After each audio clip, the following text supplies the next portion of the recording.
My opponent failed to pay taxes on oxycodone pills that he gave to puppies who crossed our borders illegally. My opponent wants to build a Walmart inside a larger Walmart, doubling down on cheap Chinese goods shipped across our country on coal-burning trains driven by non-binary transgender robots, all designed by tax dodger CEO of Amazon, Jeff Bezos. My opponent once accepted hush money from Big Pharma to create a new pill plant using taxpayer dollars. Dollars that came on the back of a 30% tax hike on new textbooks used by homeschoolers who have opted out of pre-industrial modeled education systems designed to train the very train engineers he accuses Jeff Bezos of designing. My opponent once attended a goat yoga getaway vacation weekend in Tifton, Georgia on your dime. My opponent wants to build a new stadium downtown with tax dollars so these anthem-dodging athletes can continue to cash in on us hard-working Americans. Americans who barely have enough money to fill up their gas tank and definitely not enough money to buy Powerball tickets. Shameful. My opponent once sold hot dogs at a nudist colony.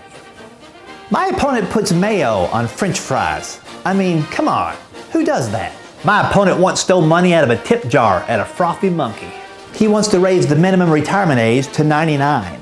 My opponent hired illegal aliens to sell his first grade daughter's Girl Scout cookies. My opponent once slipped some Pop Rocks into a senior citizen's Mr. Pibb. My opponent used a fork and a knife on a Philly cheesesteak.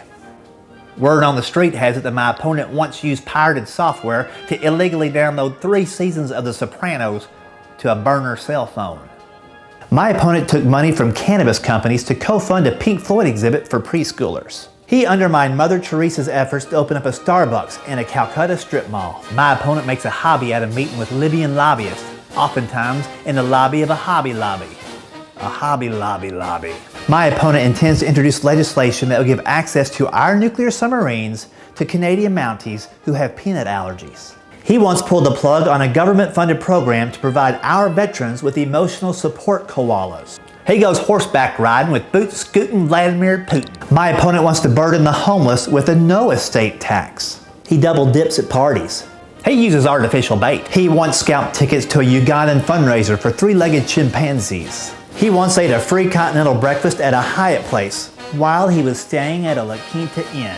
He once burned an American flag in Korea that was shipped here from Japan. My opponent built a vacation home in the Bahamas primarily consisting of non-GMO gluten-free chicken vertebrae. He wants to impose dairy taxes so only the 1% can afford the 2%. He's bad for America. He's bad for our country. My opponents sure aren't building the kind of America I want to live in. I'm Congressman Rob Richards, and I approve this message. I'm Dr. Rik Roberts, and I approve this message. My name is Bob.